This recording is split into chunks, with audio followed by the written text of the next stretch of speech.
Listo, bueno, vamos a empezar entonces con el tema del día de hoy. Seguimos con el tema de las dos casas, que es el tema central, ¿cierto? Y vamos a retomar el texto que leímos la vez pasada, donde estábamos leyendo acerca de Ahola y Aholiba, ¿cierto? Donde dijimos que iba a ser un texto... Ay, ¿qué texto es? Que iba a buscarlo acá y no me dejó. La vez pasada quedamos en ese texto, Ahola y Aholiba, por favor busquémoslo. Creo que es Ezequiel 23, tal vez. No, lo de Ahola y Aholiba no está en Oseas. Sí, las dos hermanas, Ahola y Aholiba, Ezequiel 23. Listo, ojo, entonces venimos hablando de las dos casas, y las dos casas, como lo mencionamos en la primera clase, estoy haciendo como un pequeño contexto mientras que lo ubicamos ahí, es el tema, a mi modo de verlo, en mi opinión, que es el tema más importante y más largo de toda la escritura. ¿Por qué? Porque hay que primero entender quién era Abraham, y para entender quién era Abraham, pues hay que leer un pedazo largo de la Torá, o ubicar por lo menos más o menos la genealogía de Abraham, y poder entender qué es un pacto, que ya dijimos que el Eterno dio un pacto a Abraham. ¿Cuál fue el pacto? ¿Cuál fue el pacto? El pacto fue, ustedes me serán por pueblo y yo les seré a ustedes por Dios. ¿Quién incumplió el pacto? ¿Cuál de las dos partes incumplió el pacto? El pueblo, ¿cierto? Que empezó a dejar de ser pueblo, ¿por qué? Porque hoy se consiguió otros amantes, otros dioses, etc. Entonces, eso sucedió primeramente, bueno, la idolatría está hoy presente en toda la historia de Israel, ¿sí o no? Pero ¿dónde se produjo la fractura definitiva de las dos casas? ¿Dónde empezó la fractura definitiva? En un rey, ¿sí? ¿Cuál fue el rey en el que empezó la fractura? ¿Rey? Sí, Salomón. en el rey Salomón. La nación, ojo, retomemos conceptos que hemos visto. La nación de Israel, toda la nación, tuvo solamente 3 reyes. ¿Cuáles fueron los 3 reyes? Saúl, David, Salomón. ¿Sí? En orden, Saúl, David y Salomón, ¿cierto? Saúl con un reinado de 42 años, David con un reinado de 40 años y Salomón también con un reinado de 40 años. Cada uno duró, o sea, el tiempo de los reyes de Israel duró exactamente 102 años de la nación de Israel. Luego viene 102, Salomón, 122. ve, 102. 122. 122, sí. 122. 40, 80, sí, 122, sí. 122. Entonces, ese fue el espacio de los reinados que duró, los reyes de Israel. Luego vienen los reyes de Judá y los reyes de la casa de Israel. Sí, y viene un listado larguísimo de nombres que yo dije que los íbamos solamente a mencionar y a ubicar en el tiempo, pero no a verlos porque vamos a gastar muchísimo tiempo observando un montón de reyes que básicamente hicieron lo mismo. E hizo lo malo ante los ojos del Eterno. La vez pasada alguien me hizo el favor de buscar eso, creo que fue Juan. Y yo le dije que él dijo que había aparecido en el libro de Crónicas 14 veces. E hizo lo malo delante de los ojos del Eterno. Sí, o sea, 14 reyes hicieron lo malo. Ahora, tenemos a Salomón. Salomón cometió un pecado. ¿Cuál fue el pecado de Salomón? La idolatría. Cualquier persona diría que fue haber tenido un montón de esposas, pero eso no es por lo que el Eterno lo acusa. El Eterno lo acusa ¿por qué? Por la idolatría. Dice, por cuanto tú no has sido conforme a tu padre David. Y dijimos que de las pocas cosas que David no transgredió fue eso, la idolatría. David también mató a una persona, planeó esto, aquello, pero David nunca, jamás cometió un acto de idolatría. Entonces, cuando el Eterno le dijo a Salomón, yo quiero que tu corazón sea como el de tu padre David, no hacía referencia sino al acto de no caer en idolatría. Y Salomón termina en idolatría. Ahora viene la idolatría de Salomón, y vienen después de Salomón 2 reyes, Roboam, ¿y cuál es el otro? Jeroboam, ¿cierto? Jeroboam primero, porque hay otro Jeroboam después. ¿Listo? Listo, Ezequiel 23. Entonces vamos a ver la cuestión de las dos hermanas. Vamos a verlo ahora sí, detalle por detalle, punto por punto, elemento por elemento. Listo, 23.1. Ay, Wendy, por favor, ayúdanos con esta. Espérame a ver si bajé la que era. Sí. ¿Listo? Esto ya lo hemos visto la vez pasada, pero vuelvo y lo escribo para que lo tengamos ahí en cuenta. Entonces, básicamente, ahora vamos a ubicar cuál de los dos es Ahola y cuál es Aholiba. ¿Sí? Listo, Ezequiel 23, por favor. A ver, alguien que la lea en la Reina Valera 60. Jessica, Ezequiel 23.1. Vino a mí palabra del Eterno diciendo: Hijo de hombre, hubo 2 mujeres, hijas de una madre. Bueno, ojo, Toca saber porque lo vamos a ver punto por punto. Dice, hijo de hombre, haciendo referencia al profeta, ¿cierto? No al Mashiach. Al Mashiach también se le da ese título. ¿Y cómo es que lo coloca allá, Wendy? Por favor, léenos. Hijo de persona. Hijo de persona. Hicimos la aclaración que el judaísmo se abstiene de colocar hijo de hombre. ¿Por qué? Porque dentro del mismo judaísmo se sabe que al Mashiach se le va a decir hijo de hombre. Entonces colocaron mejor hijo de persona para cambiarle un poquito el título. No, de hombre. Ah, sí, el hombre, hijo del hombre. Y ahí le colocaron fue hijo de persona. Sigamos. Hijo de hombre. Hubo dos mujeres, hijas de una madre. Listo. Entonces hay una madre y esa madre tuvo dos hijas. ¿Sí? ¿Cuál dijimos que era la madre? La nación de Israel. ¿Cierto? Entonces voy a colocar acá. La madre es igual a la nación de Israel. Y las hijas, casa de Judá y Casa de Israel.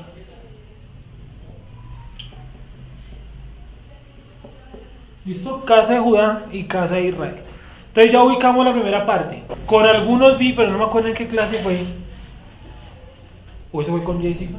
¿O fue en tu clase que yo hice esa aclaración? Creo que fue en tu clase que yo hice esa aclaración. Que la nación de Israel siempre se comporta o se presenta como algo femenino. Así. ¿Por qué? Porque nunca dice el país de Israel, o sea, una cosa masculina. ¿Y por qué el Eterno siempre lo presenta en la escritura como alguien masculino? Entonces la gente, el Dios, ¿cierto? Entonces un hombre barbado, gigante, con la mano extendida hacia la tierra, tipo Miguel Ángel, ¿sí? ¿Por qué la escritura siempre presenta al Eterno como alguien masculino? ¿Por qué no lo presenta como alguien femenino? No es porque el Padre Eterno tenga pene y testículos, ¿cierto? No. Porque no es masculino ni femenino, Él está por encima de eso. Sí, porque si es masculino está limitado a un cuerpo, a un espacio, a una realidad. Y si es femenino está limitado a un cuerpo, a un espacio, a una realidad. Y si es las dos, entonces es hermafrodita. Y entonces está limitado a un cuerpo, a un espacio, a una realidad. El Eterno está por encima de la sexualidad o el género. ¿Listo? Entonces, ¿por qué? Recuérdanos, Jessica. ¿Por qué la Torá, la Escritura, todos los profetas, el Nuevo Testamento, el Antiguo Testamento, Tanakh, ¿cierto? Todo porque presenta al Eterno como masculino.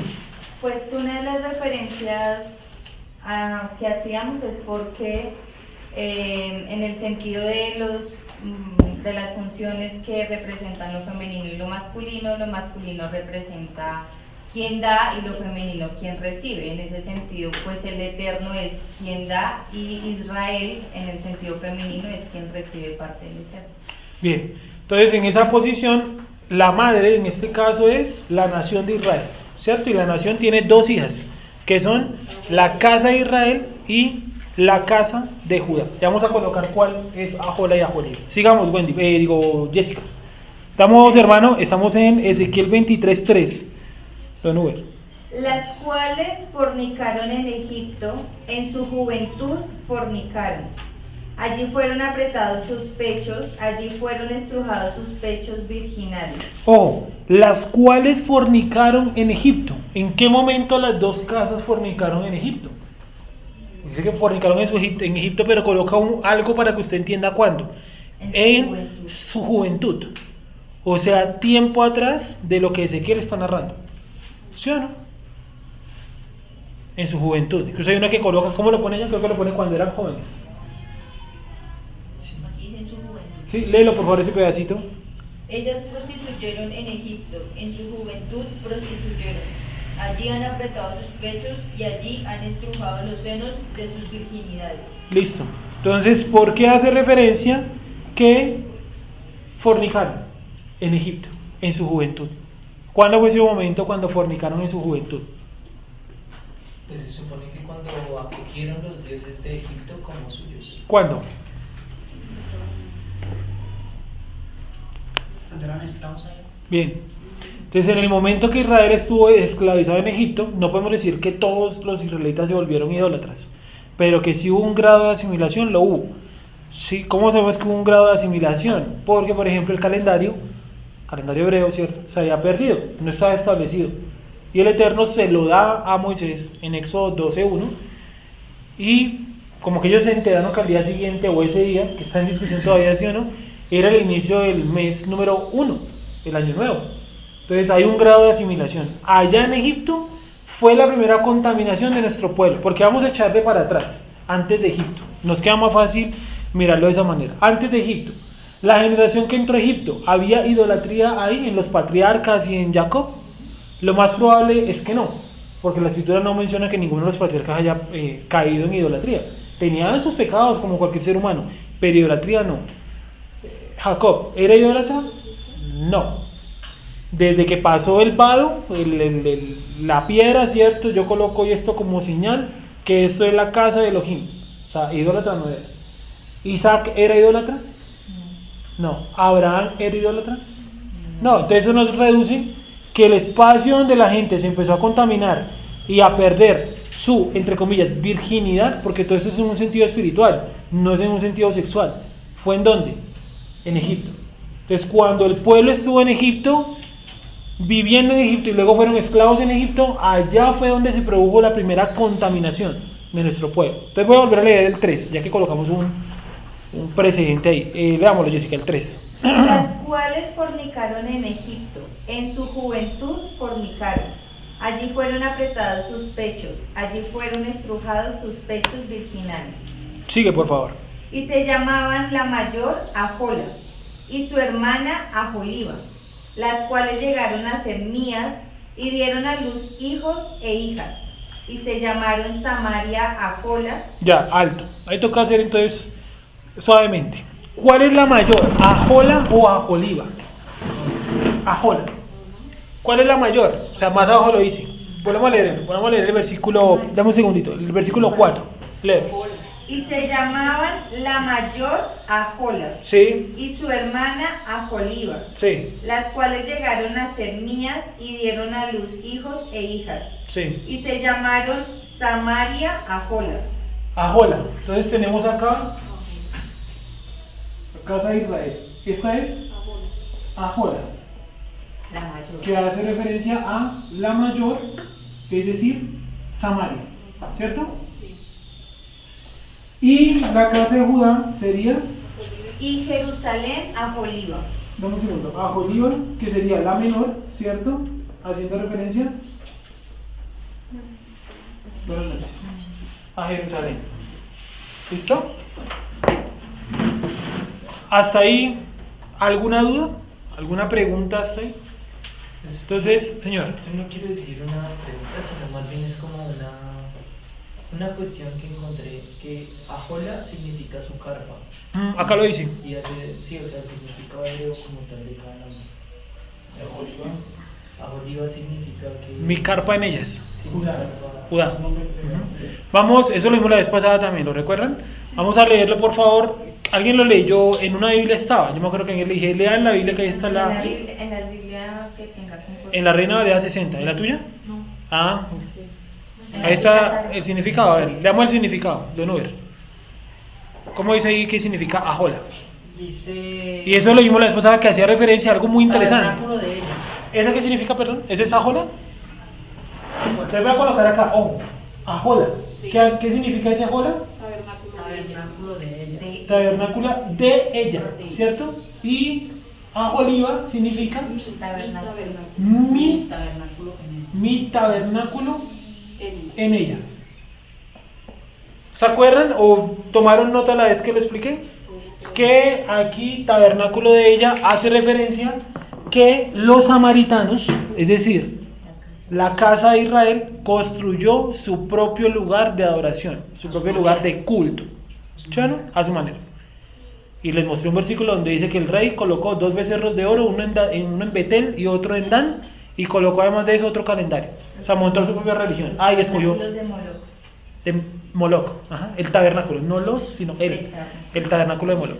Y lo establecieron allá en la casa de Israel, en la ciudad llamada Samaria. ¿Y por qué Aholiba recibe este nombre? Mi tabernáculo en ella. ¿Qué quedaba en la casa de Judá? La ciudad de Jerusalén. O sea, el templo, ¿cierto? O sea, el nombre es bastante claro. Ahola y Aholiba hace referencia a las posiciones de los lugares de adoración, el que estableció Dios acá en Jerusalén y el que ellos mismos se armaron en Samaria. ¿Sí? ¿Ese Moloch tiene algo que ver con lo de Maloc y Balaam? ¿O no tiene nada que ver? Maloc y Balaam, no conozco ningún Maloc y Balaam. Balaam y Balak y Balaam, ¿sí? No, son otros. Moloch es un dios propiamente. Sí, sí. Y los otros son personajes, uno era un rey y el otro era un brujo. Pero que se hicieron pasar por dioses. No, hermanito, no recuerdo un texto donde diga. Histórica, sí. O sea, no en la Biblia, pero sí en la historia. Sí, alguna tradición o algo así, los pone así. No, la escritura dice que uno era el príncipe de Madián y el otro era un brujo que vivía en Babilonia, ¿no? De origen probablemente madianita, pero no conozco la tradición que dice que hayan sido dioses, que se hayan hecho pasar por dioses. ¿Cómo es el nombre? Es que yo bueno, cuando ya me dices Meloc, yo lo que lo asocio es con una historia que hace referencia a Babilonia, que es Maloc y Balaam. Sí, que hace referencias a dos personajes que fueron reyes en Babilonia y que se hicieron pasar por Dios. Que de hecho cuando Babilonia fue y conquistó como tal parte del pueblo de Israel. No, ya sé con qué nombre está confundiendo. Usted lo confundió con el nombre Marduk. Es el nombre Marduk. Sí, es esa historia. Y esa historia se llama el Gilgamesh. Y son dos personas que se hacen pasar por dioses. Eso es un poema de más de 400 hojas. Sí, es un poema, es el poema más largo de toda la historia de la humanidad, 400 hojas. Y es una historia babilonia, eso no tiene relación con los personajes bíblicos, pero es Maloc ni Moloch, sino Marduk. Y es un dios que tiene las águilas como un águila. Es eso de pronto lo que usted leyó. De pronto está confundido como polano porque son parecidos los nombres. ¿Sí? ¿Listo? ¿Dónde vamos, perdón? 4. 5. Marduk. Y Ahola cometió fornicación aún estando en mi poder. O sea, bueno, disculpen. Ahola hace referencia a la casa de Israel, ¿cierto? Acá. Ahola, casa de Israel. Ahora vamos a hacer el siguiente ejercicio para que nos quede bien grabado que Ahola es la casa de Israel. Léelo tal cual está ahí y Wendy por favor nos va a leer en la Reina Valera 60. Cambia la palabra Ahola del 5 y lee la casa de Israel. ¿Listo? Entonces vamos a ver, Jessica. Empieza con el 1:23:5. Y Ahola cometió fornicación aún estando en mi poder. Déjamelo hasta ahí, gracias. Y Ahola cometió fornicación estando en mi poder. Ahora leámoslo como le digo a Wendy que lo lea, por favor. Escuchemos.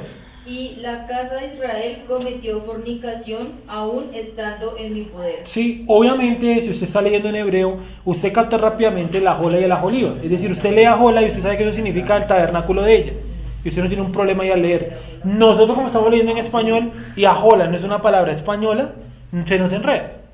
Entonces apuesto que al final pregunto cuál es Ahola y Aholiva y borro esto acá y algunos nos confundiremos, lógico. Para empezar son dos palabras muy parecidas, Ahola y Aholiva. Entonces, la casa de Israel. Lee por favor, Jessica. Y Ahola cometió fornicación aún estando en mi poder, y se enamoró de sus amantes los asirios, vecinos suyos. Listo. Los asirios, vecinos suyos. ¿Se acuerdan que también colocamos eso? Que Ahola es igual a qué? Asirios. Bueno, esto es lo que vamos a ver en la siguiente clase, ya cuando cojamos, o la siguiente, dentro de 2. Cuando cojamos solamente una de las casas. Y resulta y pasa que vamos a ver con hechos históricos, con descubrimientos arqueológicos y eso, si fue verdad o no que los asirios conquistaron el norte de Israel. Y es verdad. El rey llamado Sargón II, por si quieren anotarlo e investigarlo después por ahí, Sargón II, rey de los asirios, conquistó toda la parte norte de Israel. De hecho, si ustedes leen la historia de Elías y de Eliseo, ahí ya están los asirios. ¿Cómo se llama el que hicieron bañar 7 veces en el río Jordán? Naamán. Naamán es un capitán asirio, ¿sí o no? Entonces, ¿qué hacen los asirios ahí con los del norte? Ya estaban teniendo un contacto. Listo, vamos a volver a leer. Dice, y Ahola cometió fornicación aún estando en mi poder y se enamoró de sus amantes los asirios, vecinos suyos, vestidos de púrpura, gobernadores y capitanes, jóvenes codiciables, todos ellos jinetes que iban a caballo, o sea, personas de alto rango, de alto renombre. Sigue por favor con el 7. Y se prostituyó con ellos, con todos los más escogidos de los hijos de los asirios, y con todos aquellos de quienes se enamoró, se contaminó con todos los ídolos de ellos. Listo, entonces la casa de Israel continuó en idolatría a causa de que hizo tratados y alianzas y fue conquistado por los asirios. Ese pueblo, los asirios, era un pueblo bastante idólatra. Y la diosa principal de ellos es Baal,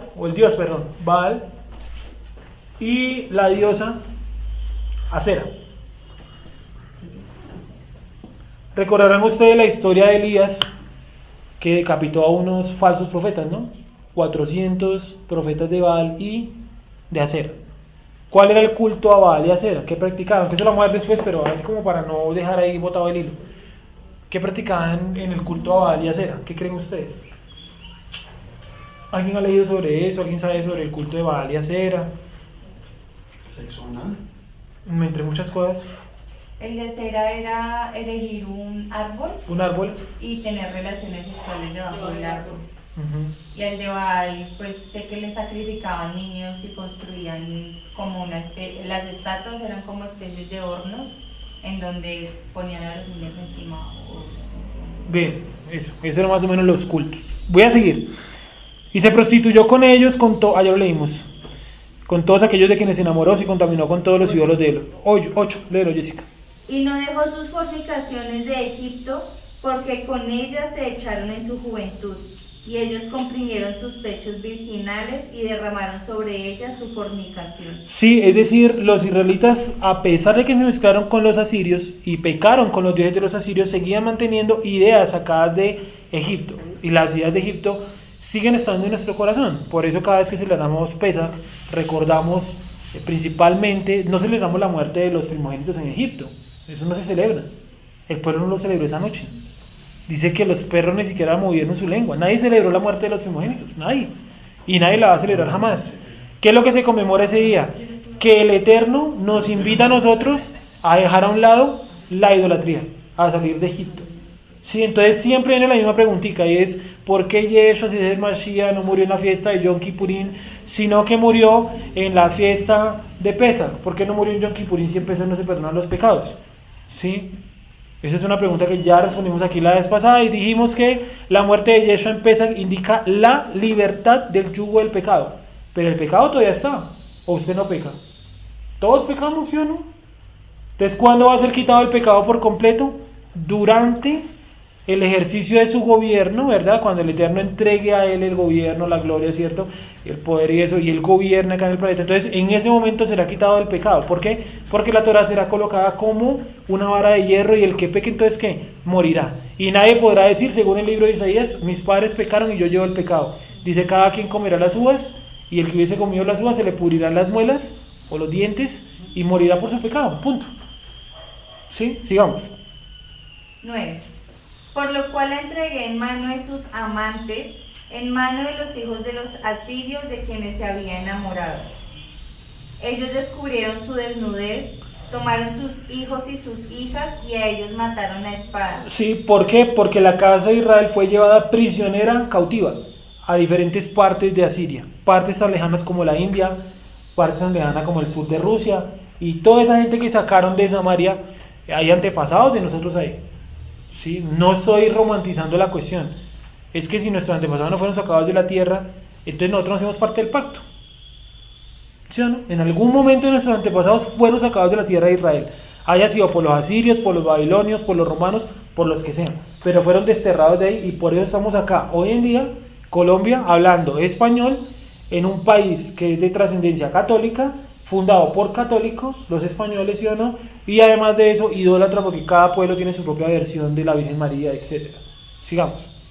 Ellos descubrieron su desnudez, tomaron sus hijos y sus hijas y a ellos mataron a espada. Y vino a ser famosa entre las mujeres, pues en ella hicieron escarmiento. Sí, o sea, entre las naciones, cuando dice mujeres, vino a ser famosa entre las mujeres, está haciendo referencia que vino a ser famosa entre las naciones. ¿Por qué? Porque en ella hicieron escarmiento. O sea, en la tierra de Israel hicieron un escarmiento tan grande que eso retumbó en las naciones de aquel momento. ¿Listo? Hasta ahí vamos entendiendo medianamente el lenguaje profético del libro de Ezequiel. ¿Sí? El libro de Ezequiel tiene textos muy complicados, pero este tiene la característica de que es un texto entendible, amable. Se coge el primer capítulo cuando ve un ángel que tiene 4 caras y no se entiende un carajo. Sí, pero aquí se entiende mucho más. Es un lenguaje un poquito más vulgar, un poquito más del vulgo, de la gente del pueblo. ¿Listo? Tanto que él mismo da las interpretaciones. Dice, Ahola es esta, Samaria, y Aholiba es la otra. Sí, como para que no haya mayor confusión. 10. 11. 11. Y lo vio su hermana Joliba y enloqueció de lujuria más que ella. Y sus fornicaciones fueron más que las fornicaciones de su hermana. Lo vimos anoche en el libro de Lamentaciones, donde el profeta Jeremías dice, porque el pecado de Judá fue más del doble que el de la casa de Israel. ¿Sí o no? Eso lo dice el mismo profeta Jeremías en Lamentaciones capítulo 4. O sea que los hijos de Israel hayan pecado ni la mitad y los otros han pecado pues el doble o más del doble. ¿Listo? ¿Me dice entender hasta ahí? En ese concepto de cantidad hace referencias a la cantidad de gente. No, a la gravedad del pecado. O sea, Judá pecó de una manera mucho más grave. Y en el libro de Crónicas dice por qué. Dice porque, digamos, cayeron en algo llamado la sodomía y el homosexualismo. Y en la casa de Israel, el libro de Crónicas no narra eso. Dice que ellos se permitieron, cometieron todo tipo de, digamos, idolatría y demás, pero no menciona ese elemento de la sodomía, que es un elemento gravísimo. ¿Sí? Sigue, por favor. Se enamoró de los hijos de los asirios, sus vecinos. Ojo. Entonces, vamos lentamente a ver. Aholiba, ¿cierto? Ya no está hablando de Ahola, sino que ahora cambió. Ahora está hablando de quién? La Aholiba. Los hijos de los asirios. ¿Quiénes son los hijos de los asirios? Los babilonios. ¿Cómo sabemos esto? Al principio lo mencionamos cuando habían llegado unos pocos. Y es que los asirios, como lo vimos también en la clase del juicio eterno, los asirios dominaron toda la parte que se llama Babilonia, ¿sí? Y colocaron allí su cultura. Y luego la ciudad de Babilonia se rebeló contra el imperio asirio. Y la rebelión fue tan grande que terminó tumbando al imperio. Voy a colocar un ejemplo en términos locales para que entendamos. Es como si Colombia, ¿cierto? Y un día Bogotá se rebelara contra toda Colombia. Y resultara ganando Bogotá toda la guerra contra toda Colombia. Y el país cambiara su nombre y ya no fuera Colombia, sino Bogotá. Hagan de cuenta que eso fue lo que pasó. Una ciudad asiria, Babilonia, se rebeló y montó su propio imperio. Y quitó todo el imperio asirio, montando ahora el imperio Babilonia. Entonces se llama los hijos de los asirios. Hasta ahí vamos claro, ¿cierto? ¿Quién conquistó la casa de Israel? Los asirios. ¿Quién conquistó la casa de Judá? Los babilonios. ¿Cómo se llamaba el rey de los asirios que conquistó Israel? Sargón II. ¿Y cómo se llamaba el rey de los babilonios que conquistó Judá? Todo lo vamos a ver. Nabucodonosor. ¿Sí? Estamos claros hasta ahí, ¿no? El de Asiria, sí. Sargón II. Era ese en el momento en que sitiaron a la casa de Israel. Cuando se la llevaron presa. No sé qué nombre le dará a la escritura. Creo que la escritura le da incluso otro nombre. Pero el nombre histórico es Sargón II, es un nombre propio. Creo que la escritura creo que le da el título que tiene.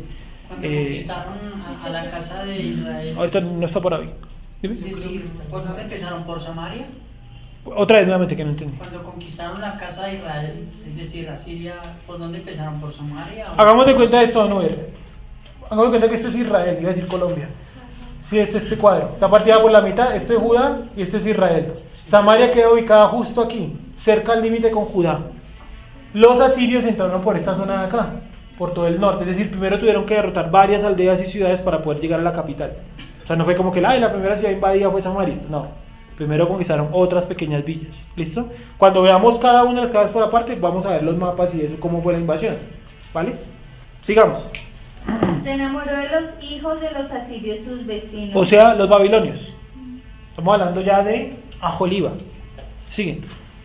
Gobernadores y capitanes, vestidos de ropas y armas excelentes, jinetes que iban a caballo, todos ellos jóvenes codiciables. ¿Qué le cambia en relación a la descripción que da de los asirios? La expresión armas excelentes. O sea, un avance, digámoslo, armamentístico de las armas, ¿cierto? Mucho más grande que el de los asirios, más fuerte. Tanto que una ciudad se revolucionó y derrotó un imperio completo. O sea, se imaginarán la fuerza que tenía la ciudad de Babilonia. ¿Sí? Sigamos. Y vi que se había contaminado, un mismo camino era el de ambas. Ojo, ese texto, yo les dije la vez pasada, ese texto hay que resaltarlo. ¿Por qué? Porque el judaísmo nos quiere vender la idea, erradamente, que la casa de Judá fue como menos pecadora que la casa de Israel. Y ya dijimos que no, de las dos no hay ninguna que sea menos pecadora. Las dos, dice el texto, siguieron el mismo camino de alejarse del Eterno. Sigue. Y vi que se había contaminado, Un mismo camino era el de ambas, y aumentó sus fornicaciones, pues cuando vio a hombres pintados en la pared, imágenes de caldeos pintadas de color, ceñidos por sus lomos con talabartes, y tiaras de colores en sus cabezas, teniendo todos ellos apariencia de capitanes, a la manera de los hombres de Babilonia, de Caldea, tierra de su nacimiento, se enamoró de ellos a primera vista, y les envió mensajeros a la tierra de los caldeos. Listo, ojo. Entonces, cuando vio los dibujos de los hombres tallados con escudos, con armaduras y con coronas, ¿cierto? Se enamoró de ellos. Es decir, el pueblo llegó a Babilonia y empezó a aprender la tradición babilonia. Y está presente hasta el día de hoy la tradición babilonia, en Judá. Ahora estoy hablando de la casa de Judá. ¿Cierto? En la casa de Judá está presente el toque babilónico. Tanto que en el calendario, los nombres de los meses, ¿no? Tamuz, Tebet, todos los que pudiera mencionar el calendario judaico, todos son nombres babilonios, todos, no hay ninguno, hasta Nisan, ¿sí? Es un nombre babilonio, no podemos negar eso, es así, y no hay cómo, digámoslo, negarlo o cómo opinar que los judíos no tienen una influencia de Babilonia, la tienen. Es más, hay cosas de las aperturas de Shabbat que la sacaron directamente de Babilonia, en tradiciones que se arman hasta el día de hoy en el judaísmo. No estoy en contra de la apertura de Shabbat, escuchemos bien. Estoy diciendo que algunas cosas que se practican en la apertura de Shabbat, no nosotros, sino digo, algunas ramas judías, son o costumbres babilonias. Explíquenos, a ver. O sea, en la apertura de Shabbat primero se hace ese movimiento, se ora y luego se encienden las velas. Ese movimiento que se hace con las manos es una práctica babilonia o babilónica, la expresión es la misma. ¿Qué otra cosa ha visto usted?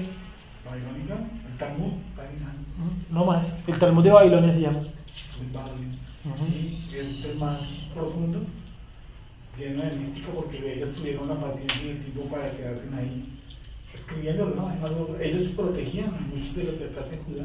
Ellos tuvieron un emporio económico ahí y pudieron sentarse en escribir. De hecho, los tipos que vienen buscando a Yeshua, los sabios de Oriente, pues ¿de dónde vienen? De Babilonia. ¿Y dónde aprendieron ellos cosas hebreas? De los que estuvieron allá en Babilonia, ¿sí o no? La escuela que le dicen la escuela del profeta Daniel. Les enseñó o aprendieron allá, intercambiaron culturalmente. La mística, lo que ellos llaman cábala, ¿sí? O sea, es que la cábala la degenera y no terminar en lo que yo soy. Realmente el Keter no es eso. ¿El Keter? Keter, o sea, cábala. Ah, ya. ¿Sí? O sea, la cábala fue como, o sea, la mística existió desde antes, pero en Babilonia se prostituyó también. Okay. Era como algo paralelo a nosotros. Uh-huh. ¿Sí? Ya se volvió una nada. Listo. Que se practicaba. Que el judaísmo está influenciado por eso. Claro. Así como nosotros, la casa de Israel, estamos influenciados por la otra rama, por el otro imperio que es el imperio romano. Sí, Nosotros estamos muy romanizados, el calendario de nosotros es un calendario romano. Las fiestas, todo está romanizado. Hasta nuestros pensamientos y cuestiones como coincidimos la vida y significados de amor, felicidad, son ideas romanas. Hasta el sistema de leyes es un sistema romano. ¿Sí o no? ¿Cómo se llama eso, Claudio? ¿Derecho romano? ¿O eso tiene algún otro nombre? Derecho romano. Y, por ejemplo, cuando observamos, tradiciones netamente culturales, como el carnaval y eso es romano. Sí, entonces la gente está influenciada. Nosotros, Casa de Israel, por Roma, Casa de Judá, por Babilonia. Sigamos. La lectura de la rama judaicas que leen la mano. O que practican el tarot. También. Sí. Eso no está bien, ¿no? O sea, nosotros lejos de practicar eso. No, como lo hacen los judíos, nosotros también. No, nada, brujería. ¿Dónde vamos, perdón? 16. Se enamoró de ellos a primera vista y les envió mensajeros a la tierra de los caldeos. Sí, o sea, el Eterno envió hasta allá a algunos profetas para que los llamara al arrepentimiento. Y nuestro pueblo, una parte volvió y la otra prefirió quedarse allá. Por ejemplo, Zacarías es un profeta que lo envían allá. Ve y dile a Zorobabel, hijo de Salatiel, y ve y dile a otro que coloca ahí que hay que construir el templo. Otro, Ageo, exactamente lo mismo. Ve y dile a Zorobabel, hijo de Salatiel. ¿Sí? Sigue. Así pues, se llegaron a ella los hombres de Babilonia en su lecho de amores, y la contaminaron, y ella también se contaminó con ellos, y su alma se hastió de ellos. Casa de Judá, enraizada, muy mezclada con la tradición babilonia, lo que estamos diciendo, por ejemplo. Sigamos. Así hizo patentes sus fornicaciones y descubrió sus desnudeces, por lo cual mi alma se hastió de ella, como se había ya hastiado mi alma de su hermana. Aún multiplicó sus fornicaciones, trayendo en memoria los días de su juventud, en los cuales había fornicado en la tierra de Egipto. Listo, alto. Dice que así como el Eterno se hastió de su hermana Ahola, también se hastió de su hermana Aholiba. Sí, o sea, está tratando las dos casas por igual. No hay, digamos, una diferenciación que diga, no, unos son excelentes, sí o no, van justos, son perfectos y otros no. No, las dos casas se contaminaron. ¿Dónde vamos? 20.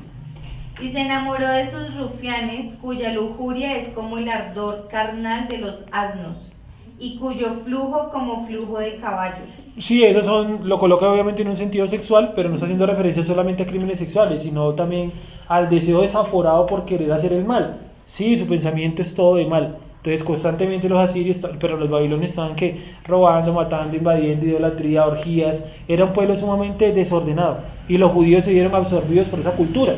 Y peor aún, esa cultura, aparte de todo el desorden que tenían cultural, tenían algo también muy delicado, y es la cuestión de un conocimiento, que es más o menos lo que está tratando de explicar Don Nelson. Ese conocimiento que se terminó mezclando con el conocimiento hebreo y sacaron una rama de la mística, no toda, pero una gran rama de la mística es cultura babilonia con cultura hebrea, eso es súper mezclado, entonces se encuentra ahí ideas griegas, ideas romanas, no, es un enredo bastante importante. ¿Sí? Todo lo que escuela racional, pues ellos tratan a ver de hacerlo al contrario, como no hacerlo camuflar, y es que dicen que el judaísmo ha afectado culturas, pero de la misma forma las culturas han afectado el judaísmo. Pues, por ejemplo, culturas donde la kippot puede ser de flores y no hay problema que el rabino use camisas de flores, pero los radicales usan vestidos blancos con negro. Nos tocaría ponernos a eso, porque los que tienen flores son más místicos a los que tienen blanco con negro. Los que tienen peyote hasta la cintura o simplemente no los usan. Entonces, ¿cuáles serían más o menos espirituales? Entonces, porque hay una incidencia, sobre todo en los blancos con negro de esas culturas, culturas de Oriente. Los rusos, todo eso de por allá. Correcto. Que incluso la vestidura de los askenazíes es rusa, ¿no? El gorro ese, se me olvidó el nombre, el gorro que es yarmulke. El yarmulke es un gorro tradicional de Rusia. Aún multiplicó 21. Así trajiste de nuevo a la memoria la lujuria de tu juventud, cuando los egipcios comprimieron tus pechos, los pechos de tu juventud. Entonces lo mismo que los israelitas hicieron en Egipto, contaminarse, perder el calendario, mezclarse y todo eso, también lo hicieron con los babilonios. Está hablando exclusivamente de la casa de Judá. ¿Sí? Sigamos. Por tanto, Aholiba, así ha dicho el Eterno, el Señor. Bueno, ahora hagamos el mismo ejercicio. Léelo por favor, Wendy, en la Arena de la 60. Cámbianos la palabra del 22, Aholiba, por la casa de Judá. Dice, por tanto, la casa de Israel, la casa de Judá, así ha dicho Hashem el Señor. Listo, gracias. Entonces, Aholiba hace referencia a la casa de Judá. Lo he repetido varias veces, pero hasta que nos quede claro. Sigue por favor, Jessica, 3 con el 22. Por tanto, Aholiba, así ha dicho el Eterno, el Señor. He aquí que yo suscitaré contra ti a tus amantes, de los cuales se hastió tu alma, y les haré venir contra ti en derredor, los de Babilonia, y todos los caldeos, los de Pecod, Soba y Coa, y todos los de Asiria con ellos, jóvenes codiciables, gobernadores y capitanes, nobles y varones de renombre que montan a caballo todos ellos. Y vendrán contra ti carros, carretas y ruedas y multitud de pueblos. Escudos, paveses y yelmos pondrán contra ti en derredor. Y yo pondré delante de ellos el juicio y por sus leyes te juzgarán. Listo, entonces está diciendo cómo los babilonios van a venir hasta la tierra y van a terminar de destruir por completo toda la tierra de Israel, ¿cierto? Y peor aún van a instaurar su sistema de leyes, su sistema de pensamiento en la tierra de Israel, que eso fue precisamente lo que pasó. Sigue, Sara, por favor, 25. Y pondré mi celo contra ti, y procederán contigo con furor.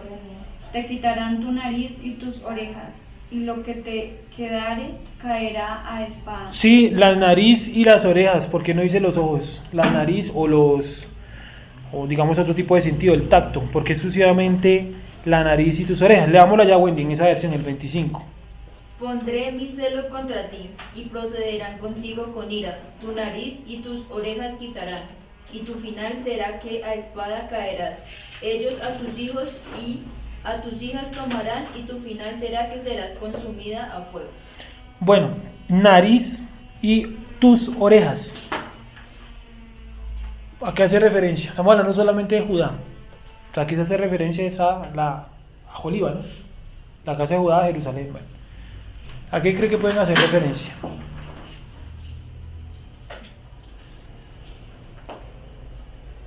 A Joliba. Tu nariz y tus orejas. ¿A qué podría hacer referencia? O sea, esa expresión. Sí. ¿Cómo así que te quitarán tu nariz y tus orejas? Como a Pues obviamente no pendientes. quiere decir que los mutilaban para llevárselo. Eso no. No sé, joyas. No, algo más profundo. La nariz la asocio como con aroma, incienso, y el incienso lo asocio con oración, digamos que de alguna otra manera van a cortar su sentido espiritual. Bueno, y el casi. escuchar, o sea, las orejas, escuchar Shema Israel. Sí, bueno, va más o menos por ahí. Y es, ¿quiénes eran los encargados del pueblo de oler lo que tú dices, cierto? Es decir, le está diciendo de quiénes eran los encargados de oler y de escuchar, porque ellos no veían nada, ¿cierto? De aquí, en el monte Sinaí, no viste ninguna figura.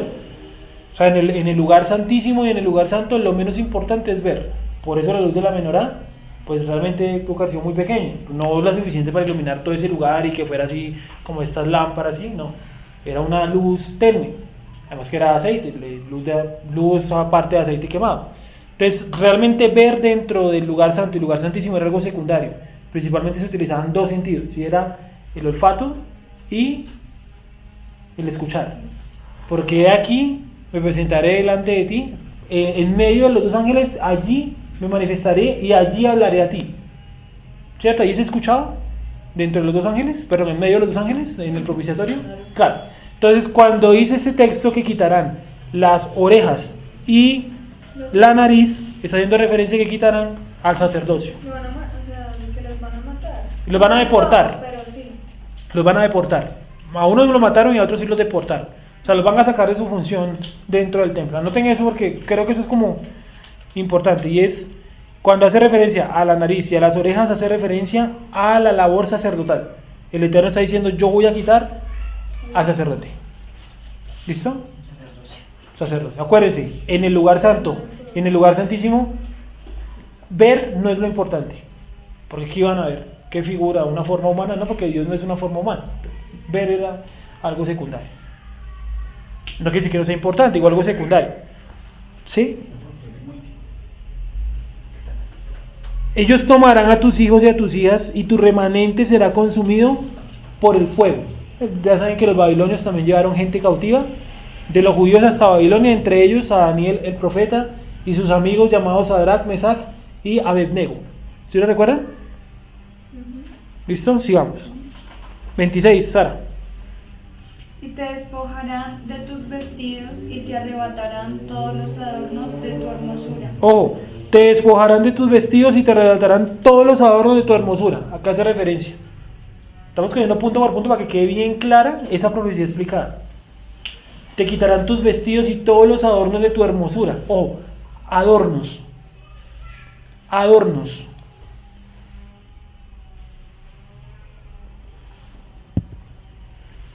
¿A qué puede hacer referencia? ¿Qué dice Wendy? ¿Qué crees que puede hacer referencia a esos adornos?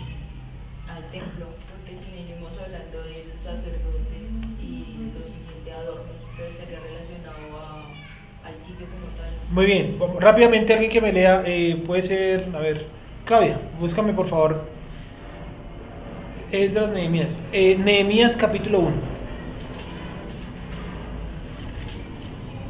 Entonces cuando, Wendy está totalmente en lo cierto, cuando hace referencia a los adornos, está hablando de los utensilios del templo, que los babilonios se llevaron absolutamente todo excepto 3, que son el Arca de la Alianza, el propiciatorio y la menorá. Bueno, dudé con la menorá. Bueno, los otros dos sí, la menorá dudé, no me acuerdo. Me acuerdo que el propiciatorio y el arca no se la llevaron porque Jeremías dice que las escondió, ¿no? En el libro de Macabeos. ¿Qué dice Claudia? ¿Qué fue lo que se llevaron? El conteo de las copas, los vasos, todo eso. ¿Me dijiste el capítulo 1? Sí. Nehemías, ¿no? Pero es que... no. Déjame yo lo... Nehemías capítulo No creo que sea. Porque ahí apenas le están trayendo la noticia de Nehemías. 1:5. Y dije, oh Hashem, Elohim de los cielos. No, discúlpame, no es Nehemías, con razón no lo encontré. Esdras 1:5. Esdras 1:5. Eso sí es. Dice, entonces se levantaron los jefes de las casas paternas de Judá y de Benjamín, los sacerdotes y los levitas, todos aquellos cuyo espíritu Elohim despertó para subir a edificar la casa de Hashem que está en Jerusalén. Todos los que estaban en los alrededores les ayudaron con objetos de plata y de oro, con bienes, ganado y objetos preciosos, además de todas las ofrendas voluntarias. También el rey Ciro sacó los utensilios que eran de la casa de Hashem y que Nabucodonosor había sacado de Jerusalén y puesto en el templo de sus dioses. Sí, ahí está entonces cómo él se llevó los utensilios del templo. Nabucodonosor, Babilonia, ¿no? ¿Listo? Sigamos allá donde estamos, en Ezequiel 23. Entonces, te despojarán de tus vestidos y te arrebatarán todos los adornos de tu hermosura. 27, por favor, Sara.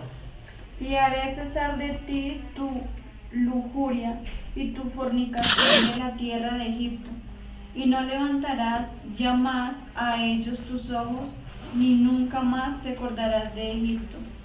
Porque así ha dicho Hashem el Señor: he aquí, yo te entrego en mano de aquellos que aborreciste, en mano de aquellos de los cuales se hastió tu alma, los cuales procederán contigo con odio, y tomarán todo el fruto de tu labor, y te dejarán desnuda y descubierta, y se descubrirá la inmundicia de tus fornicaciones, y tu lujuria, y tu prostitución. Bueno, más afirmaciones de cómo los babilonios van a destruir la tierra, y cómo se van a llevar absolutamente todo lo producido por el campo, y toda la hermosura de Judá, o sea, todos los utensilios, lo que nos leyó ahorita allá Claudia en Esdras. ¿Sí, señor? Sergio, ¿Ezequiel era contemporáneo con Nehemías? O sea, cuando fue la conquista de Jerusalén, Jeremías, digámoslo, estaba en vida, ¿sí o no? Y 30 años después es que aparece la profecía de Ezequiel.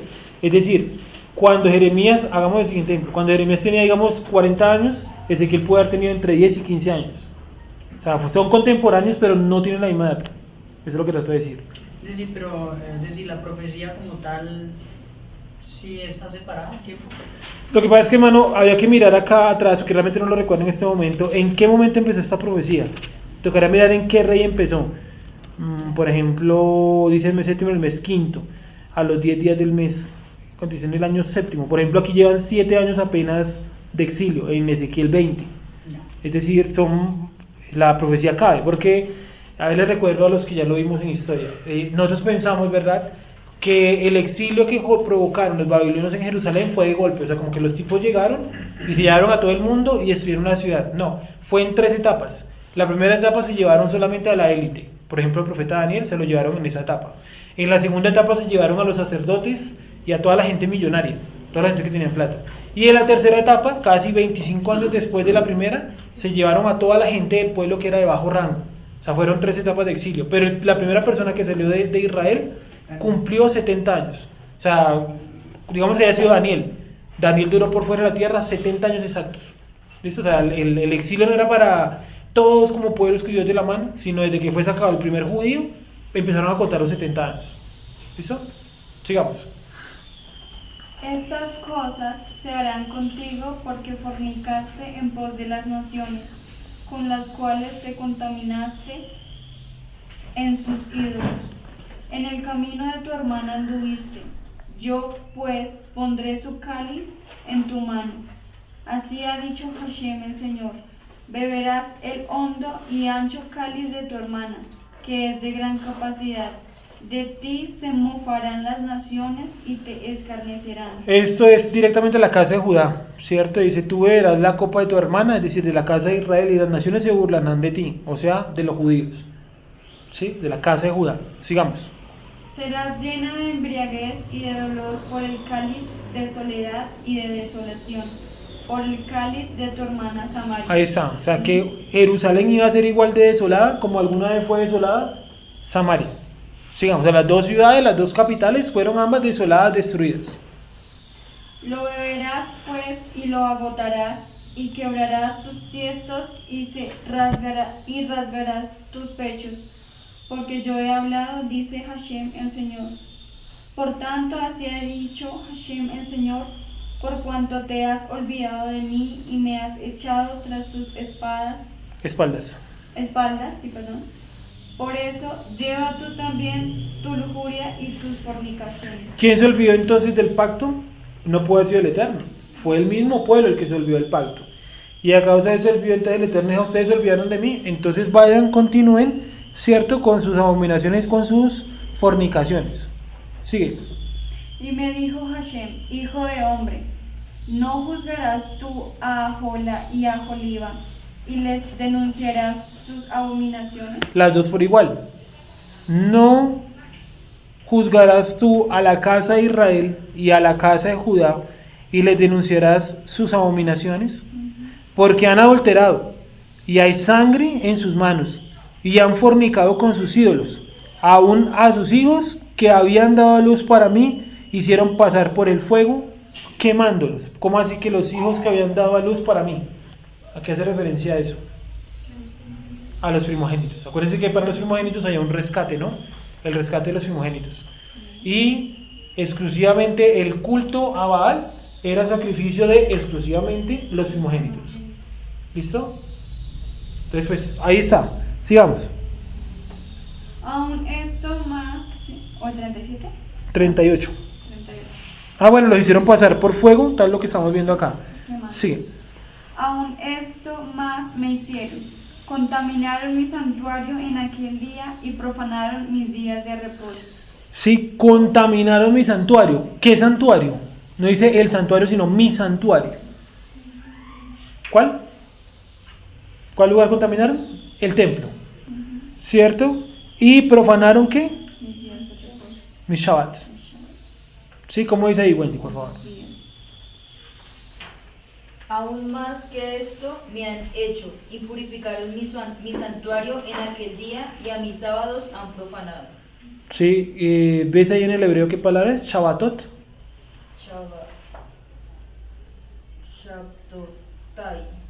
Shabbatai, mis sábados. Mis Shabbat, mis días de reposo, ¿cierto? Entonces contaminaron el santuario y profanaron mi Shabbat. Entonces una de las causas principales de idolatría y de asimilación de nosotros como israelitas es que profanemos el Shabbat. ¿Qué es profanar el Shabbat? Sí. ¿Qué más podría hacer? Aparte de lo que nos dice Claudio. Profanar el Shabbat, dice, es hacer todo lo que no se debe hacer en Shabbat. Listo. Pero ¿qué más es profanar? Por ejemplo, cuando yo no llevo ni siquiera el conteo de los días. Porque yo me acuerdo por ahí bien, ay, ¿verdad que hoy es Shabbat? ¿Sí? Cuando yo debo llevar el conteo del día primero, día segundo, ¿sí? De tener medianamente una idea en qué día de la semana estoy, cuánto hace falta para el Shabbat. Por eso está la apertura del Shabbat colocada como tradición, ¿cierto? Para que haya un marque, como un antes y un después de lo que viene a ser el Shabbat. Entender que el Shabbat es el día séptimo, pero que la acción de Shabbat no es un día, sí, es un espacio, que el Eterno colocó ese espacio en un día, que es el día séptimo. ¿Sí? Eso lo ha explicado Nelson varias veces durante el Shabbat. Y algo fundamental del Shabbat, ¿cuál es? Que es que una santa convocación. O sea, hay, y el mismo Santiago en Hechos 15 lo dice, que la gente nueva aprenda 4 cosas. ¿Se acuerdan de las 4 cosas? No comer, ¿cómo? No comer alimentos impuros. Sí, bueno, sangre, listo. Dejar la fornicación, la idolatría. ¿Cuál otra? Animales ahogados. ¿cierto? No comer sangre, no comer animales ahogados, no la idolatría y no la fornicación. Y coloca una quinta, para que cada Shabbat que hagan, se queden en la casa y relajados porque como es día de reposo. Dice, para que cada Shabbat vayan en su ciudad a quien les explique Moisés. Pocas palabras, a quien les explique la Torah. O sea que uno de los requisitos o una de las cosas en Shabbat es no venir, porque es que este lugar no representa para el Eterno mayor cosa. Si no representó el templo mayor cosa, ¿qué va a representar esas cuatro paredes? Es la acción de reunirse, de estudiar, de congregarse, de estar con los hermanos, de que usted pueda aprender durante el Shabbat la Torah.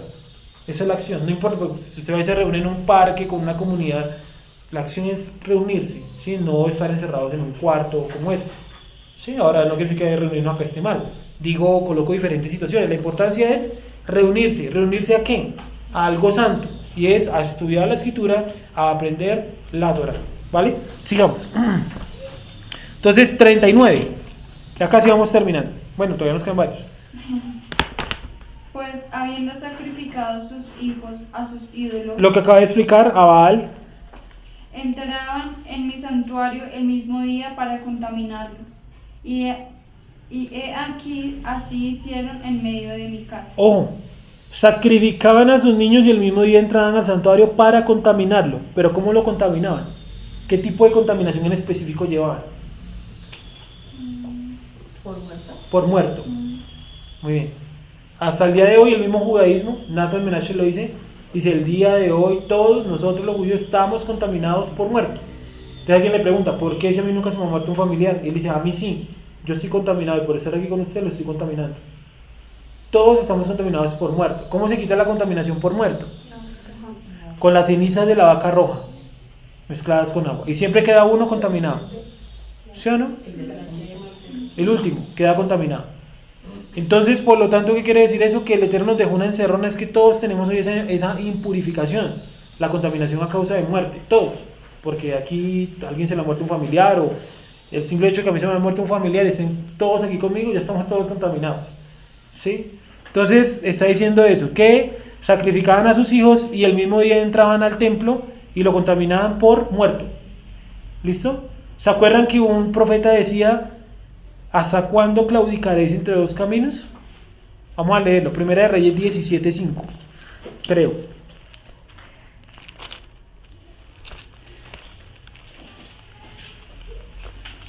Creo que no. Pero está por ahí, ¿cierto? Viuda de Sarepta. Señor, alguien que me ayude a buscar esa. ¿Hasta cuándo claudicaréis entre dos caminos? Digamos, ahí tiene relación cuando... Cuando Jesús le dijo a alguien, deja que los muertos se entierren a los muertos, era también por el tema de la contaminación, o que no, hacía referencia a algo espiritual, sí, de que la persona, así él fuera hasta allá a enterrar al papá y eso, el papá no iba a resucitar, y que el llamado de él era para allá. O sea, no importaba que él faltara al entierro, porque el llamado de él era para allá. Porque él dice, no, deja que me vaya a entierro a mi padre, creo que dice, en todo el contexto, ¿cierto? Y deja que los muertos entierren a sus muertos, porque el llamado era para él. Así se hubiera perdido el entierro del papá. ¿Sí? ¿En qué vamos, perdón? ¿Qué versículo es? 18:21. De Primera de Reyes, ¿sí? Primera de Reyes 18:21. ¿Cómo dice, señora Beatriz? Y acercándose Elías a todo el pueblo dijo, ¿hasta cuándo claudicaréis vosotros entre dos pensamientos? Si Hashem es Elohim, seguidle, y si Baal, id en pos de él. Entonces ahí pueden anotar la referencia de Ezequiel 23:39. No quiere decir que sea el mismo espacio temporal. El Eterno está diciendo, en el pasado hicieron esto. ¿Y dónde aparece eso? En el libro de Primera de Reyes, donde ya Elías los acusaba de mezclar los dos cultos, el culto a Baal y el culto al Eterno. Entonces iban y sacrificaban a sus niños y ese mismo día por la tarde iban al templo a presentar los sacrificios como si nada. ¿Eso cómo se llama? Cuando dos religiones se unen. Sí, sincretismo. Dos religiones se unen. Eso se llama sincretismo. Cuando varios representantes de varias religiones o de dos religiones se reúnen sin necesidad de mezclarse, o sea, pueden estar reunidos intercambiando ideas, eso puede ser llamado ecumenismo. Pero esto es directamente sincretismo. Las dos se combinaron, eran dos tipos de adoración simultáneos. por la mañana, repito, iban y, es un decir, no es que sea por la mañana o por la tarde, digamos, por la mañana iban y sacrificaban a los niños a Baal, y por la tarde iban a la oración de la tarde y llevaban el sacrificio de la tarde. Entonces Elías, ¿qué les dijo? Él nunca les dice no sacrifiquen más animales a Baal. Él les dice, si ustedes creen que Baal es Dios, pues vayan a orar a Baal, pero no mezclen los dos caminos, no hagan de las dos cosas un solo culto. De las antiguas culturas babilonias se mezclaron con ideas hebreas, se mezcló todo eso y salió la idea de la Trinidad. Eso sí es sincretismo, la Trinidad. Sí, de hecho la primera Trinidad, ¿cuál fue? Tamuz, Nimrod y Acera. Acera, o sea, mira, es lo mismo pero con diferente nombre. ¿Listo? ¿Sí me hice entender? Entonces la Trinidad es una idea sincrética, es sincretismo, mezcla de varias religiones y llegó hasta nuestros días. Entonces, como lo vimos alguna vez, un punto inicial para usted empezar a ajustar su conocimiento de la Escritura es que usted trate de sacarse, digo trate porque es complicado, la idea de la Trinidad. No solamente la casa de Israel, sino obviamente la casa de Judá. ¿Sí? Y hasta recientemente, porque Randall tuvo que sacar un tratado compendio, ¿sí o no? O sea, es el gran soporte filosófico de la escuela judaica, de la casa de Judá. 13 principios. Sí, y uno de los 13 principios es precisamente que Dios es uno y no tiene forma.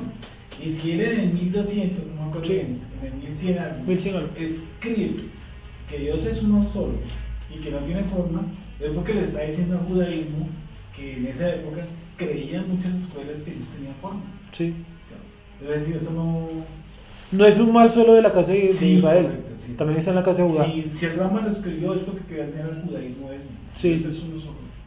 Porque ellos también venían con lo que tú acabas de decir. Con sincretismo. Claro. Y pues yo pienso, mirándolo en el judaísmo de la época, de nuestra época, de este tiempo, pues pienso que esa obsesión por dividir a Dios en 10, de los cabalistas y eso es algún tipo de, no de Trinidad, pero va casi por lo mismo, Dios dividido y con formas. Sí, ¿Listo? Sigamos. Los 10 círculos y eso, sí. ¿Listo? Sigamos. Entonces acuérdense, para ajustarse bien a los conceptos de la Escritura, una de las cosas principales que hay que arrancarse es el sincretismo, principalmente, en mi opinión, el concepto de la Trinidad, porque ese concepto sí que estorba.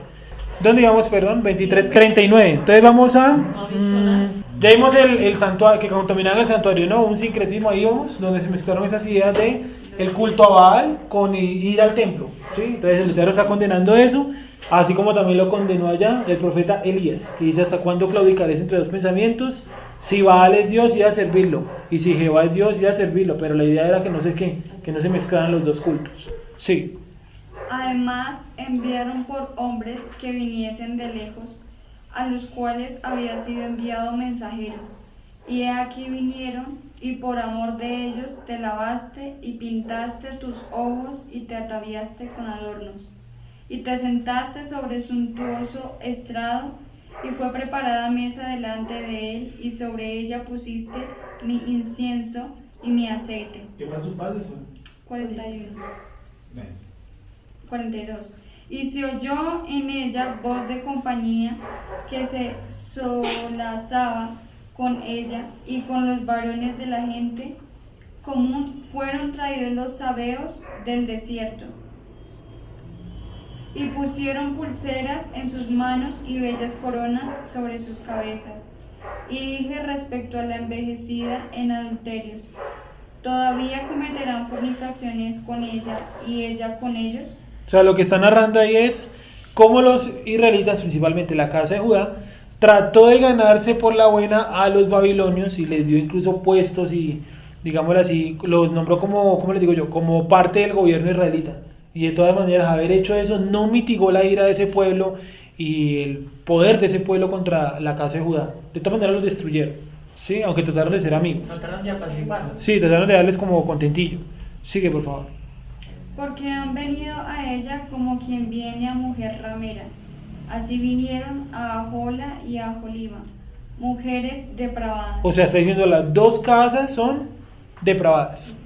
Sigue. Por tanto, hombres justos las juzgarán por la ley de las adúlteras, y por la ley de las que derraman sangre, porque son adúlteras y sangre hay en sus manos. También lo mencionamos anoche, como la casa de Judá y la casa de Israel lo que hicieron fue perseguir y matar a los profetas. Recuerden que Yeshua también lo dice, no, oh Jerusalén, tú que matas a tus profetas. Entonces, ¿por qué vino también juicio sobre ellas? Porque habían matado a un montón de personas inocentes que habían tratado de llamarlos al arrepentimiento. Por ejemplo, Isaías. Sigamos. Por lo que así ha dicho Hashem el Señor, yo haré subir contra ellas tropas, las entregaré a turbación y a rapiña, y las turbas las apedrearán y las atravesarán con sus espadas, matarán a sus hijos y a sus hijas, y sus casas consumirán con fuego. Está hablando de la destrucción final de Jerusalén en manos de los babilonios. Sí. Y haré cesar la lujuria de la tierra, y escarmentarán todas las mujeres, y no harán según vuestras perversidades. Y sobre vosotras pondrán vuestras perversidades, pagaréis los pecados de vuestra idolatría, y sabréis que yo soy Hashem el Señor. Ahora, para responderle a de nuevo lo que preguntó hace un rato, 24, 1, 2 y 3. Si son contemporáneos con Jeremías, ahí está la respuesta. Vino a mí palabra de Hashem en el año 9, en el mes 10, a los 10 días del mes, diciendo: Hijo de hombre, escribe la fecha de este día. El rey de Babilonia puso sitio a Jerusalén este mismo día. ¿Sí lo ven? Y miren la cita que manda, Jeremías 52, 4. Pero no vamos a leer, solamente para que lo tengan en cuenta que ese es un acontecimiento que está narrando de manera continua con el libro de Jeremías, pero desde otra perspectiva. Es decir, desde otros ojos, otro testigo allí. ¿Sí me hice entender? Entonces el libro de Jeremías y Isaías contemporáneos, pero no tenían la misma edad. Jeremías era bastante mayor que Ezequiel. ¿Vale? Ya estaba más anciano. Sí, estaba bastante mayor. Ancianito no sé, pero bastante mayor. ¿Listo? Mayor. Entonces, Ahola y Aholiba. ¿Ha quedado claro eso de Ahola y Aholiba? Sí, entonces, ¿cuál es Ahola? Perdón, no entendí. ¿La profecía sí era contemporánea? Sí, contemporánea, pero no quiere decir que sean de la misma edad. Ni siquiera creo que se hayan conocido, hasta donde recuerdo. De la misma época, pero no de la misma edad, ellos. ¿Listo? Vale. ¿Alguna pregunta hasta ahí? No, creo que no hemos terminado. Ahora, estamos nuevamente acá, Ahola y Aholiba. El texto lo narra prácticamente todo lo de la destrucción. Ahola, ¿por quién fue destruido? Por los asirios. ¿Y Aholiba por quién? Por los babilonios. ¿Listo? Ahora vamos a ir y vamos a mirar exclusivamente la casa de Israel. Vamos a ir a Primera de Reyes.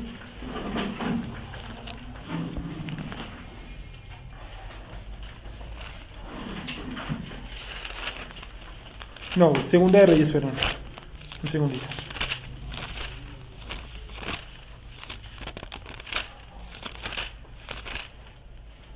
Segunda de Reyes, capítulo 17. Ahora vamos a mirar solamente la casa de Israel. Vamos a leer un poco de cómo la destruyeron y luego nos devolvemos un poco en el tiempo. Dice 17, Segunda de Reyes 17, 1. ¿Cómo dice Wendy, por favor? En el año 12 de Acaz, rey de Judá, comenzó a reinar Oseas, hijo de Ela, en Samaria, sobre Israel, y reinó 9 años. E hizo lo malo ante los ojos de Hashem, aunque no como los reyes de Israel que habían sido antes de él.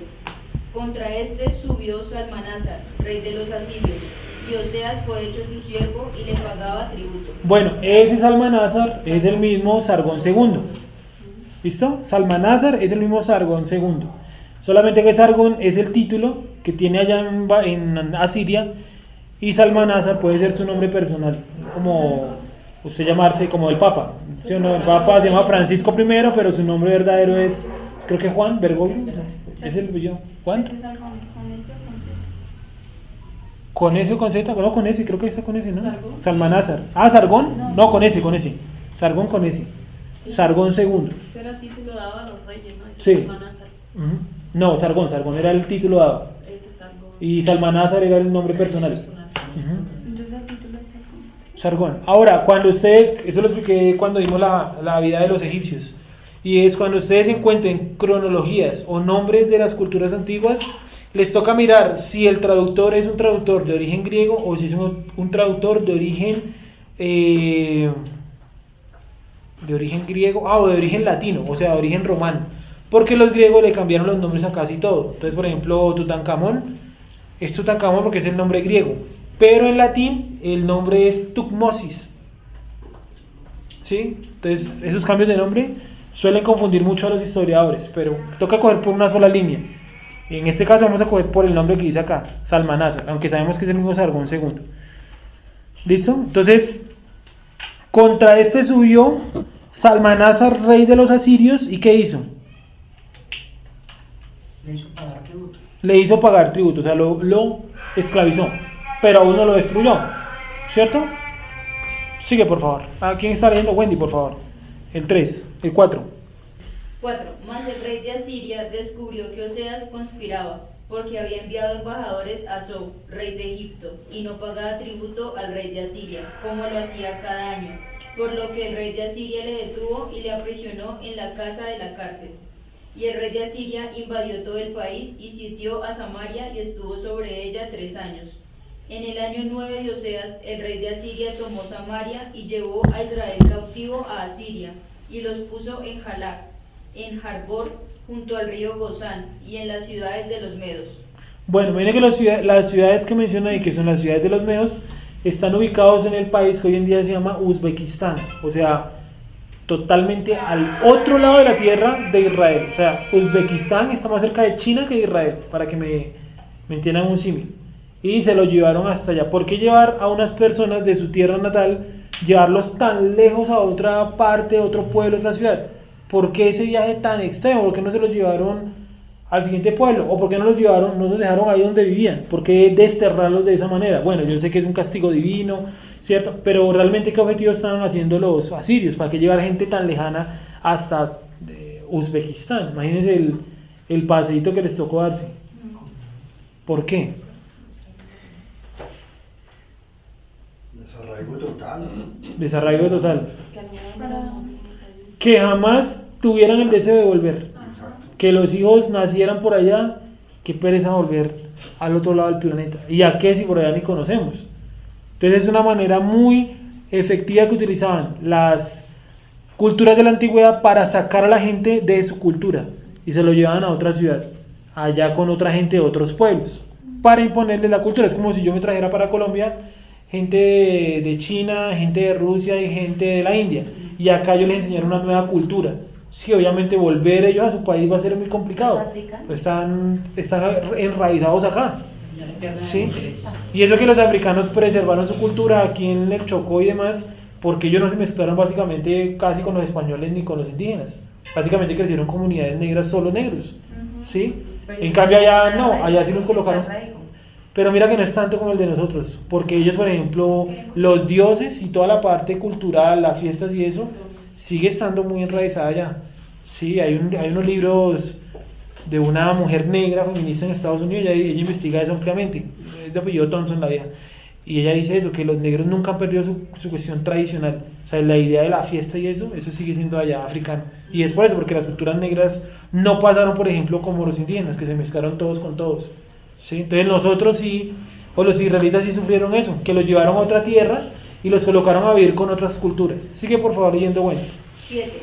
Porque los hijos de Israel pecaron contra Hashem su Elohim, que los sacó de tierra de Egipto, debajo de la mano de Faraón, rey de Egipto, y temieron a dioses ajenos. Listo, ahora vamos a volvernos en el tiempo hasta Primera de Reyes 16:24, para encontrar el origen de Samaria.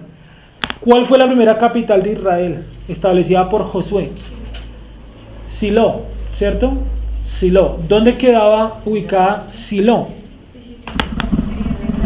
En Efraín, en la tribu de Efraín. Te voy a colocar acá. La primera capital, Silo. Luego, ¿cuál fue establecida? Perdón. Primera de Reyes 16:24. Luego de Silo fue establecido Jerusalén. Sí. Luego un tiempo Hebrón. Luego un tiempo nuevamente Jerusalén. Y después de Jerusalén fue Jerusalén a la par con Samaria. ¿Listo? Esas son las capitales de Israel. ¿Listo? Las capitales de Israel. Primero Silo, luego Jerusalén. Por un tiempo movieron la capital a Hebrón a causa de David. Y luego David la devolvió nuevamente a Jerusalén. y luego fue Jerusalén y Samaria al mismo tiempo. O sea, una preguntita, ese Silo no es uno que referencia a Yeshua cuando habla de unas personas que les cayó una torre encima o algo así. Sí, es ese mismo. Allá no era capital, porque en el libro de Samuel y en el libro de Jeremías se explica que Dios abandonó Silo. La abandonó porque la gente pervirtió el tabernáculo. El tabernáculo estaba ubicado en Silo, pero el templo siempre estuvo ubicado ¿en dónde? En Jerusalén. Entonces el Eterno le dice por allá en los Salmos: acuérdate de Silo, cómo mi presencia la abandonó, ¿no? Asimismo yo abandonaré también Jerusalén, dicen los Salmos. Eso hace poquitico lo leímos. Bien, entonces, ¿dónde vamos, perdón? ¿Qué estábamos leyendo? Vamos a leer Primera de Reyes 16:24. Primera de Reyes 16:24. El origen de Samaria.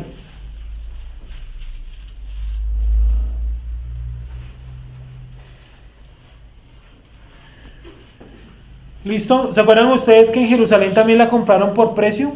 Pero en Jerusalén no. El lugar donde construyeron el templo, 16:24. Aquí lo compró David. De eso lo vimos en el Shabbat. ¿Cómo se llamaba el hombre? Bueno, la nacionalidad del hombre era Jebuseo, pero se me olvidó el nombre del sujeto. Que el sujeto se la quería regalar a David. Y David dijo: no, yo no puedo tomar nada regalado porque esta tierra va a ser para algo que el Eterno ha mandado. Y se la compró por un precio que creo que la escritura no narra cuánto le pagó. Pero era un Jebuseo. No me acuerdo el nombre del sujeto. Listo. Primera de Reyes 16. Léelo por favor, Sara. Primera de Reyes 16:21.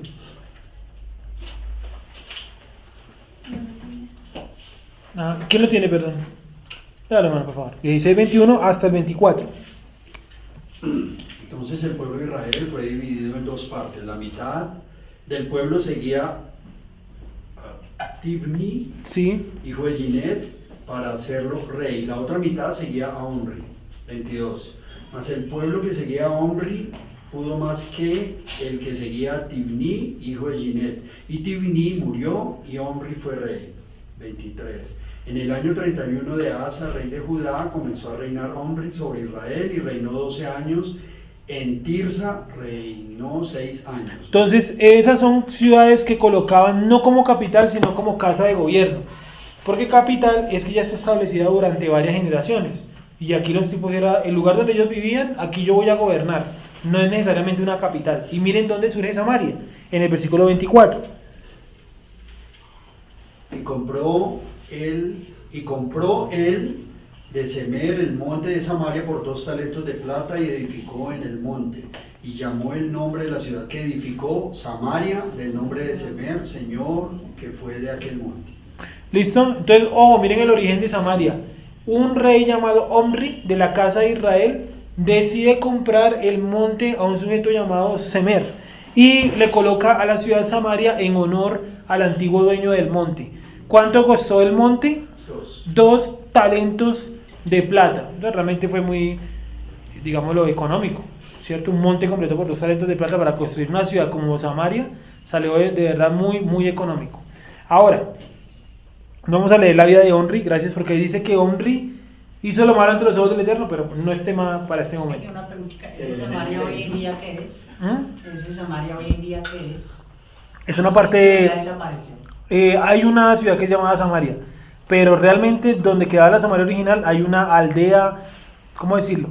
Sí, un caserío musulmán, sí, pero hay una ciudad que, digamos así, Samaria es una gran ciudad, ¿cierto? La parte sur todavía se llama Samaria, pero la parte norte es un caserío de musulmanes, no recuerdo el nombre exactamente. Muy cerca de Siria, lo que hoy en día es Siria, el norte. No, más para abajo, Israel. no tan al norte, más al centro del país, más cerca de Jerusalén que de Siria. ¿Sí? ¿Listo? Como aquí ya lo borramos. Y colocamos que Samaria quedaba más del límite, ¿no? Más cerca del límite de Judá. Sí. ¿Vale? Sigamos entonces. Entonces, Samaria, ese fue el origen de Samaria. Los samaritanos en la época de Yeshua, ¿cómo eran vistos? Pues por los judíos, ¿no? Eran vistos como poca cosa, ¿no? ¿Por qué razón? ¿Cuál era la principal causa? Porque estaban mezclados con los asirios. Esa era una, pero no era la principal. En el libro de Macabeo lo leímos la vez pasada, que cuando los griegos subieron a conquistar a Jerusalén, los de Jerusalén mandaron una carta a Samaria pidiendo ayuda militar, y los de Samaria dijeron: nosotros no tenemos nada que ver con ustedes, y obviamente no ayudaron y conquistaron Jerusalén y los samaritanos hicieron los locos. Entonces desde ese momento quedó marcado que los judíos no se llevaban bien con los samaritanos porque les habían negado una ayuda militar. Y en el libro de Macabeos incluso profundizan y dicen que los macabeos le pidieron una ayuda militar porque tenían algún tipo de hermandad, digamos, de raíz, genéticamente. Y los otros dicen, no, nosotros no tenemos nada que ver con ustedes. Literalmente los abandonaron en ese guerra o combate. ¿Listo? ¿Hasta ahí hemos entendido? ¿Sí? Tenemos también lo de Samaria, ¿cierto? El origen de Samaria. Entonces ya tenemos ubicado a Jerusalén, tenemos también ubicado a Samaria. ¿Samaria en qué parte quedaba de la tierra? ¿Norte o sur? Norte. Norte. No se nos puede olvidar. Jerusalén al sur. ¿Listo? Jerusalén al sur. Ahora, ¿quiénes pertenecían a la casa de Judá? ¿Qué tribus pertenecían a la casa de Judá?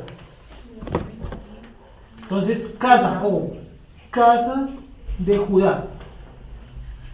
Pertenecían, obviamente, los judíos, ¿cierto? Judá, Benjamín y por último, parte de los levitas.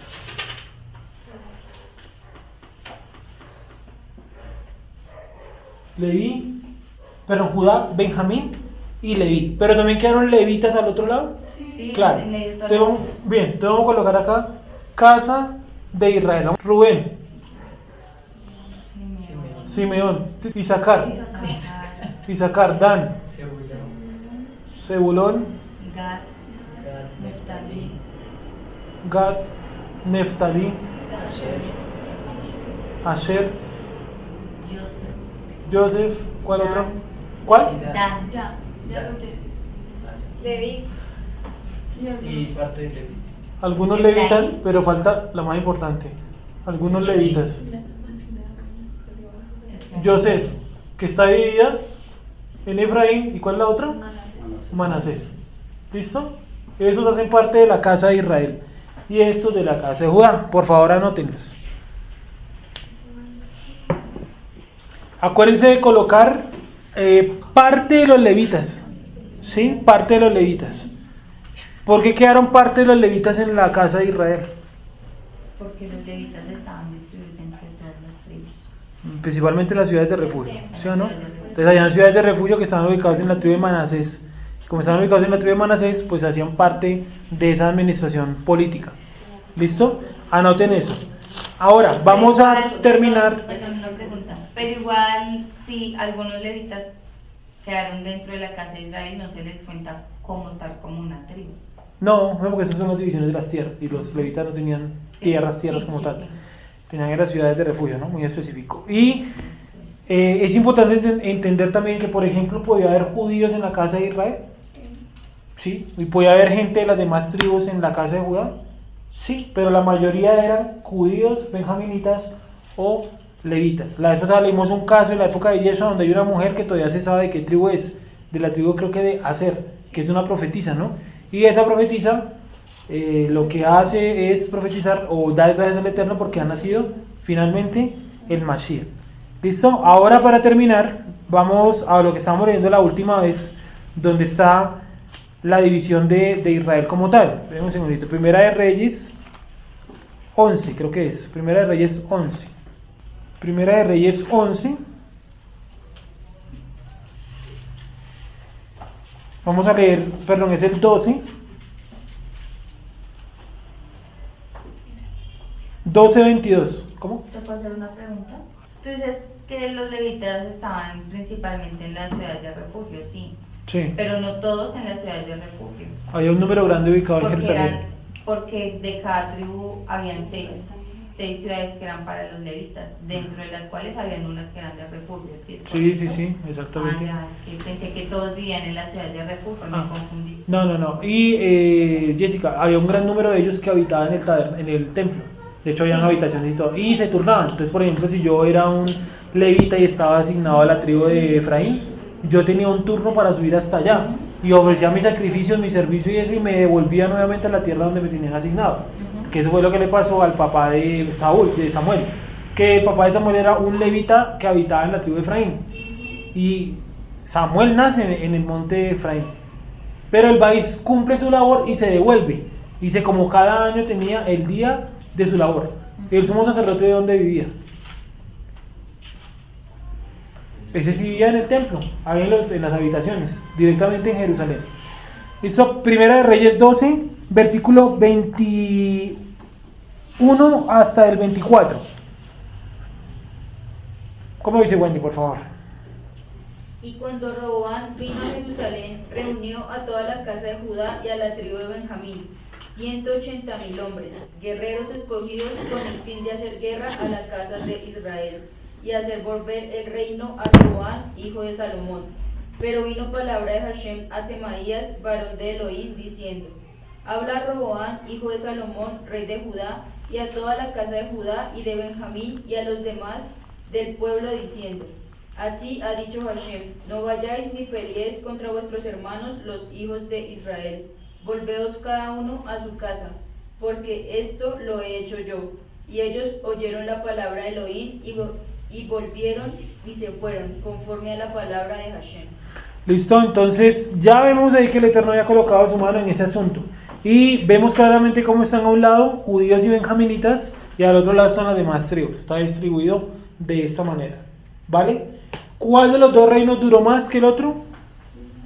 La casa de Judá duró más. ¿Y cuál de los dos reinos fue el que más, digámoslo, intentó, esa sería la palabra correcta, intentó guardar la Torah? ¿Cuál fue el que más o mayormente lo intentó? La casa de Judá. Porque la casa de Israel ninguno de los reyes lo intentó, pero en la casa de Judá por lo menos 2 o 3, ¿cierto? Ezequías, Josías y Usías, que creo que es el mismo Ezequías, lo intentaron. Hasta volvieron a celebrar Pesach y todas las demás cuestiones, ¿sí? ¿Alguna pregunta hasta ahí? ¿No? Entonces, para que vayamos adelantando en la casa, ¿cierto? Los que tengan tiempo, no sé, puedan ir leyendo el libro de Oseas, por lo menos el capítulo 1 y el capítulo 2, que es lo que vamos a empezar a observar. Ahí vimos una larga de Ezequiel, prácticamente, pues versículo por versículo, ¿sí? Y sí que lo podamos leer del 1 hasta el 3. ¿Y de qué año estamos hablando entonces? Después del año 3030, ¿sí? 3030 es Roboam y Jeroboam, 3030. ¿Listo? ¿Dudas, preguntas ahí? ¿No? Bueno, vamos a orar entonces.